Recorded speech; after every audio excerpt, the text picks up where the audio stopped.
નમસ્કાર મિત્રો, સ્વાગત છે તમારું સુરત ટેક યુટ્યુબ ચેનલના એક નવા વિડીયોમાં। આજે આપણે જાણીશું કે સરકાર દ્વારા બોરવેલ સહાય યોજના બહાર પાડવામાં આવી છે, તો તેની સંપૂર્ણ માહિતી આ વિડીયોમાં જોઈશું।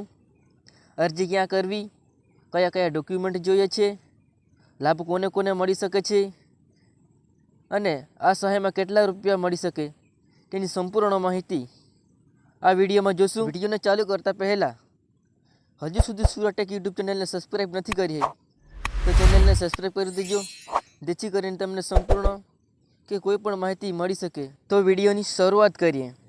બોરવેલ સબસિડી યોજના 2025 બોરવેલમાં કેટલી સહાય મળે છે, ઓનલાઈન અરજી ક્યાં કરવી, ક્યારે કરવી અને કેવી રીતે કરવી, અને ઓનલાઈન અરજી કરવા માટે કયા કયા ડોક્યુમેન્ટ જોઈએ છે, અરજી કર્યા બાદ ડોક્યુમેન્ટ્સ કોને જમા કરાવવા એની સંપૂર્ણ માહિતી જોઈએ। આ યોજનાનો હેતુ શું છે? તો ફક્ત ઓલ પાઇપનું વાવેતર કરતા ખેડૂતો માટે બોરવેલ ખર્ચના 50% કે વધુમાં વધુ 50,000ની સહાય આપવામાં આવે છે। તેની શરૂ કર્યાની તારીખ અને અરજી પૂર્ણ થયાની તારીખ કઈ છે તે જોઈશું। તો અરજી કરવાની તારીખ છે 9/7/2025થી લઈને 30/9/2025 સુધી અરજી થશે। ઓનલાઈન અરજી કેવી રીતે કરવી?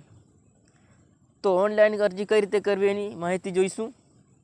તો ગ્રામ પંચાયતના ખાતે જે તે ગામની VCIમાં જઈને અરજી કરી શકશો, અને બીજી થ્રુ CSC સેન્ટર, તો કોમન સર્વિસ સેન્ટર પાસે જઈને પણ અરજી કરી શકો છો, અથવા આપણા મોબાઈલમાંથી પણ અરજી કરી શકાય છે।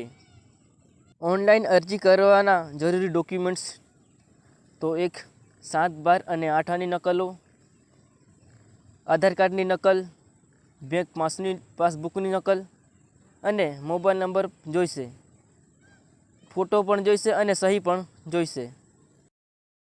અરજી કર્યા પછી 7 દિવસ પછી કયા કયા ડોક્યુમેન્ટ્સ જોઈશે? તો 7, 12 અને 8 આની નકલો, આધાર કાર્ડની ઝેરોક્સ, બેંક પાસબુકની ઝેરોક્સ અથવા તલાટી શ્રી બાગાયત વાવેતરનો દાખલો, એ તલાટી તમને કાઢી આપવામાં આવશે।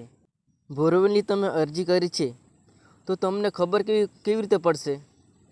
તો ઓનલાઈન અરજીનો ડ્રો થશે અને પસંદ થયેલા ખેડૂતોને પૂર્વ મંજૂરી આપવામાં આવશે, અથવા તમારા મોબાઈલમાં મેસેજ આવશે કે તમે ડ્રોમાં પસંદ પામેલા છો।